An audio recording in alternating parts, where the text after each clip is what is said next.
Ce que vous devez savoir sur le tuyau PEX. Dans cette vidéo, nous allons discuter de ce qu'est exactement le tuyau PEX, des différents types de PEX et des avantages qu'il présente par rapport au tuyau de cuivre.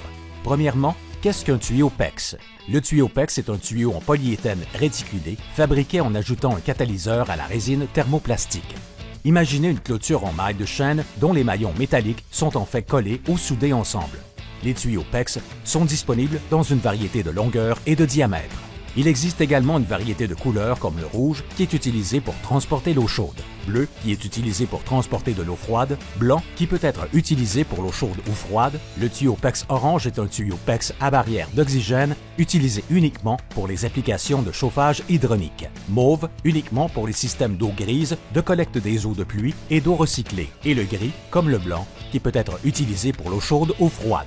Il existe trois types de PEX, PEX A, PEX B et PEX C.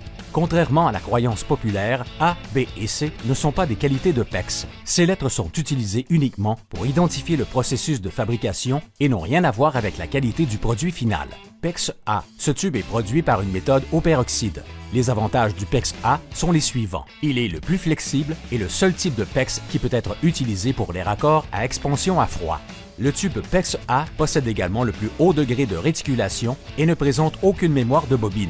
De plus, tout pli dans le tube peut être réparé à l'aide d'un pistolet thermique. Le coût, c'est le type de PEX le plus cher et une pression d'éclatement inférieure à celle du PEX B sont quelques-uns des inconvénients de l'utilisation du tube PEX A.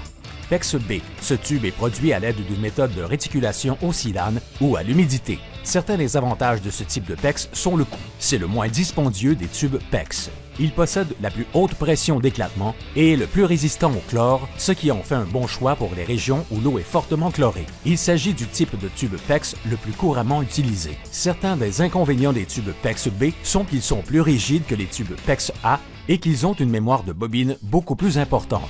Les plis ne peuvent pas être réparés.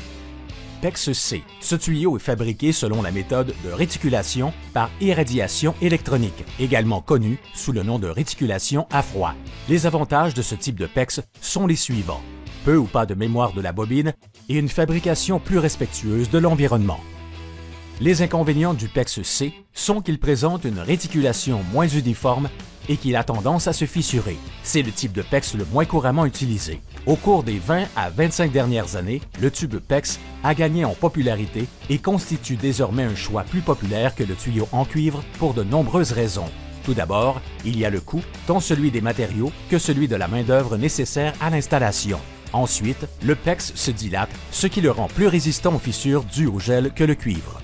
Le PEX est disponible en grande longueur, ce qui réduit le nombre de raccords nécessaires et les pertes de charge. Une autre raison pour laquelle le PEX est plus favorable que l'utilisation de tuyaux en cuivre est que l'eau circule silencieusement dans le PEX, ce qui élimine le bruit de coups de bélier associé aux tuyaux en métal. Et enfin, les tuyaux PEX ne développent pas de dépôt de calcium, contrairement aux tuyaux en cuivre. J'espère que vous avez maintenant une meilleure compréhension de ce qu'est le PEX, des différents types de PEX disponibles et des raisons pour lesquelles le PEX est un meilleur choix que le tuyau en cuivre pour votre prochain projet de plomberie.